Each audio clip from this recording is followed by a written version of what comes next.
Bienvenue sur Boîte Magique. Aujourd'hui, prépare-toi à plonger dans l'inconnu et à explorer deux mystères qui défient la logique et la science moderne.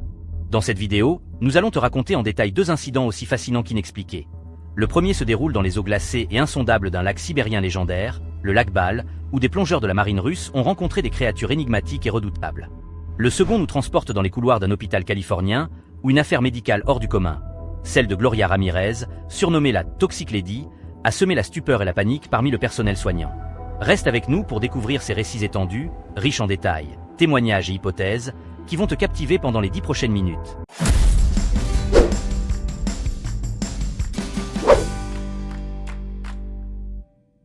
Le mystère du lac Baal.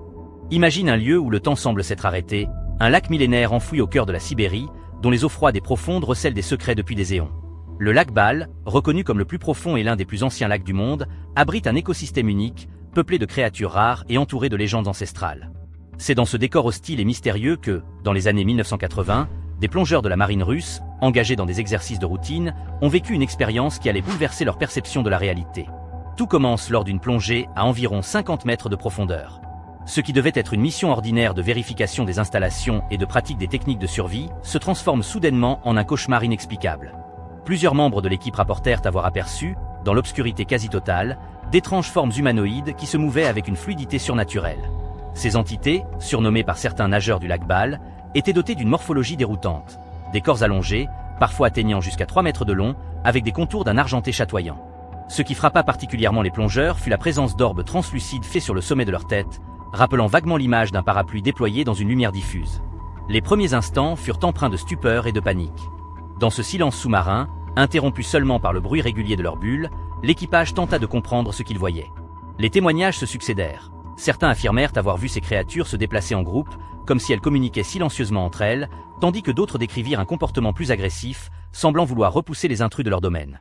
La tension monta rapidement lorsque le commandant de l'équipe ordonna une seconde immersion dans le but de capturer des preuves tangibles de ces apparitions étranges.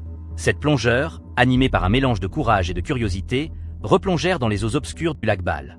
Mais la réalité de l'incident se révéla plus tragique qu'on ne pouvait l'imaginer. Alors qu'ils s'approchaient de l'endroit où les entités avaient été aperçues, une force insoupçonnée se manifesta. D'un coup sec et brutal, les mystérieux nageurs, dont la force semblait défier toute logique humaine, propulsèrent les plongeurs vers la surface. Dans ce tumulte, l'absence de chambre de décompression suffisante sur le rivage eut des conséquences fatales. 3 des 7 plongeurs succombèrent à la décompression. Une affection connue sous le nom de maladie du caisson, qui, dans ces circonstances, fut fatale. Cet incident laissa la marine russe, ainsi que la communauté scientifique et le grand public, dans une perplexité totale. Comment des êtres aux allures si singulières pouvaient-ils exister dans un environnement aussi isolé? Des spéculations multiples émergèrent pour tenter d'expliquer ce phénomène. Certains avancèrent l'hypothèse que ces entités pourraient être le résultat d'expérimentations secrètes menées par des gouvernements dans des laboratoires sous-marins. D'autres, plus audacieux, y voyaient la preuve d'une présence extraterrestre dans les profondeurs de la Terre. Une troisième théorie évoquait la possibilité qu'il s'agisse des vestiges d'une civilisation oubliée, dont les descendants auraient évolué pour s'adapter aux conditions extrêmes du lac. Au-delà des rapports officiels, le folklore local ajouta une couche supplémentaire de mystère à l'incident. Dans le village de Kuluk, non loin du lac, le pêcheur Nikolai narrait des histoires transmises de génération en génération. Selon lui, depuis des temps immémoriaux, les habitants avaient connaissance d'entités appelées les pharaons du lac. Ces créatures, d'apparence hybride entre l'humain et le poisson, étaient vénérées autant qu'inquiétantes. Les villageois se rappelaient avoir vu ces êtres errer près des rives, et dans un rituel collectif, ils les punissaient en les fouettant avec des tiges de bouleau avant de les relâcher dans les eaux profondes, afin de les chasser d'un territoire qu'ils considéraient comme sacré. Ces récits, bien que teintés de légende, contribuèrent à alimenter la controverse sur l'origine réelle des mystérieux nageurs du lac Baal. Au fil des années, malgré les tentatives de nouvelles expéditions et d'enquêtes scientifiques, le mystère du lac Baal demeura entier. Les documents militaires furent classifiés, et les témoignages des plongeurs ne purent être vérifiés de manière indépendante. Pourtant, l'impact de cet incident résonne encore aujourd'hui dans l'imaginaire collectif, rappelant que même dans un monde dominé par la technologie et la science, il subsiste des zones d'ombre où l'inexpliqué règne en maître. Ce récit du lac Baal est bien plus qu'un simple fait divers. C'est un appel à l'exploration des mystères qui se cachent dans les profondeurs de notre planète. Il nous interroge sur la véritable nature de ces entités et sur les limites de la compréhension humaine face à des phénomènes qui défient toute explication rationnelle. Dans ce décor glacial isolé, le lac devient le théâtre d'une rencontre entre l'humain et l'inconnu, une confrontation qui a coûté la vie à ceux qui osèrent s'aventurer trop près de ses secrets. Le mystère de Gloria Ramirez, la Toxic Lady. Le 19 février 1994 fut une soirée qui allait marquer à jamais l'histoire médicale aux États-Unis. Dans l'effervescence d'un hôpital californien, le Riverside General Hospital, un incident inexplicable se produisit, semant la confusion et la panique parmi le personnel soignant. Gloria Cecilia Ramirez, une femme de 31 ans en phase terminale d'un cancer du col de l'utérus, fut admise en urgence dans des conditions critiques. Dès son arrivée, les médecins et infirmières remarquèrent que quelque chose clochait. Alors que ses symptômes semblaient indiquer une détresse sévère, un rythme cardiaque accéléré, une tension artérielle dangereusement basse et des difficultés respiratoires, une série d'observations étranges vint perturber le cours normal des opérations. Dès les premiers instants, un film huileux et inhabituel recouvrait la peau de Gloria, lui conférant une apparence presque surnaturelle. À cela s'ajoutait une odeur intense d'ail qui émanait de son corps, une caractéristique totalement inattendue dans un contexte médical. Lorsque le personnel soignant tenta de prélever un échantillon de sang, une puissante odeur d'ammoniac se dégagea, accentuant le caractère anormal de la situation. Rapidement, l'équipe médicale se rendit compte que l'incident dépassait largement le cadre d'une simple urgence médicale.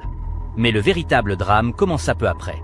Au fur et à mesure que les efforts pour stabiliser Gloria se poursuivaient, 23 membres du personnel de l'hôpital commencèrent à présenter des symptômes étranges et alarmants. Des vertiges soudains, des nausées, des spasmes musculaires et des difficultés respiratoires se manifestèrent, affectant aussi bien les infirmières que les médecins. Le chaos s'empara de la salle d'urgence. 3 employés perdirent connaissance, et 5 furent rapidement hospitalisés pour une prise en charge intensive. Parmi eux, le docteur Julie Gorchinski fut particulièrement touchée, nécessitant son transfert en soins intensifs pour une période de 2 semaines. L'incident provoqua une onde de choc dans le milieu médical. Des hypothèses se multiplièrent pour tenter d'expliquer cette réaction en chaîne, sans qu'aucune ne parvienne à rendre pleinement compte de l'ensemble des événements. L'une des théories les plus notables, proposée par le Lawrence Livermore National Laboratory, suggérait que Gloria Ramirez avait été en train de se soigner elle-même avec du diméthylsulfoxide, DMSO, un composé chimique utilisé comme remède maison contre la douleur. Selon cette hypothèse, l'administration d'oxygène pendant son transport aurait provoqué une réaction chimique, transformant le DMSO en diméthylsulfate, une substance d'une toxicité extrême. Cette réaction, bien que théoriquement possible, restait controversée, car elle impliquait des conditions chimiques inhabituelles et n'avait jamais été observée dans des circonstances similaires auparavant. D'autres spéculations avancèrent l'idée que Gloria avait pu être exposée à une substance chimique inconnue avant son admission, ou qu'elle aurait pu être victime d'une expérience illégale de nature chimique. Certains spécialistes évoquaient même une contamination accidentelle au sein de l'hôpital, suggérant que le personnel aurait pu être exposé à un agent toxique présent dans l'environnement immédiat de Gloria. Pourtant, malgré des investigations poussées et des analyses de laboratoire approfondies, aucune explication définitive ne parvint à élucider le mystère. Les répercussions de cet incident furent considérables.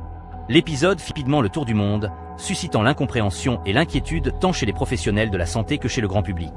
Le cas de Gloria Ramirez, désormais surnommée la Toxic Lady, devint une référence dans le domaine des mystères médicaux. Les hôpitaux, habituellement des lieux de rigueur scientifique et de protocoles précis, se retrouvèrent déstabilisés par une situation qui semblait relever davantage du paranormal que de la médecine traditionnelle. Ce qui rend cet incident encore plus fascinant, c'est la manière dont il défie notre compréhension de la chimie et des réactions biologiques. Les transformations chimiques à l'intérieur du corps humain, lorsqu'elles se produisent dans des conditions normales, sont généralement bien comprises. Or, ici, nous assistons à une réaction improbable et dévastatrice, qui aurait pu être déclenchée par un enchaînement de facteurs exceptionnels. La présence du DMSO dans le système de Gloria, l'administration d'oxygène en urgence, et peut-être d'autres variables encore inconnues. Pour beaucoup, cette affaire reste un casse-tête, une énigme médicale qui interroge sur les limites de la science moderne et sur la fragilité des processus biologiques humains face à l'inattendu. Au-delà des analyses techniques et des débats scientifiques, l'histoire de Gloria Ramirez est aussi celle d'une tragédie humaine. Une femme en fin de vie, confrontée à une maladie dévastatrice, se retrouve au cœur d'un phénomène qui va affecter non seulement son destin, mais également celui de ceux qui tentaient de la sauver. La panique et l'incertitude qui se sont emparés du personnel médical rappellent combien il est difficile de faire face à l'inconnu, même lorsque l'on dispose des technologies les plus avancées. Le cas de la Toxic Lady demeure ainsi gravé dans les annales comme l'un des mystères médicaux les plus déconcertants, où la science se heurte à une réalité qui semble défier toute explication rationnelle. Ces deux récits, bien que se déroulant dans des contextes totalement différents, l'un au cœur des eaux glacées et insondables de Sibérie, l'autre dans l'effervescence d'un hôpital californien, partagent un point commun essentiel. Ils nous rappellent que l'inconnu continue de défier nos certitudes et que même la science moderne a ses limites face aux phénomènes inexplicables. Le mystère du lac Baal, avec ses nageurs énigmatiques et ses légendes ancestrales, et l'affaire de Gloria Ramirez, qui a transformé un hôpital en théâtre d'une réaction chimique mystérieuse, nous plonge dans un univers où l'étrange et l'inexplicable règnent en maître.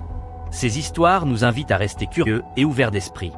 Elles soulignent l'importance de la recherche, de la remise en question et de l'exploration des zones d'ombre qui subsistent dans notre compréhension du monde. Qu'il s'agisse des profondeurs abyssales d'un lac sibérien ou des couloirs d'un hôpital high-tech, il existe des mystères qui continuent de hanter l'humanité, alimentant les légendes et suscitant des débats passionnés. Merci d'avoir suivi ce voyage fascinant à travers l'inexpliqué sur Boîte Magique. Si ces récits t'ont captivé, choqué ou tout simplement intrigué, n'oublie pas de laisser un commentaire pour nous dire ce que tu en penses, de partager la vidéo et de t'abonner pour ne rien manquer de nos prochaines découvertes. Reste scotché, car l'aventure ne fait que commencer. À très vite sur Boîte Magique.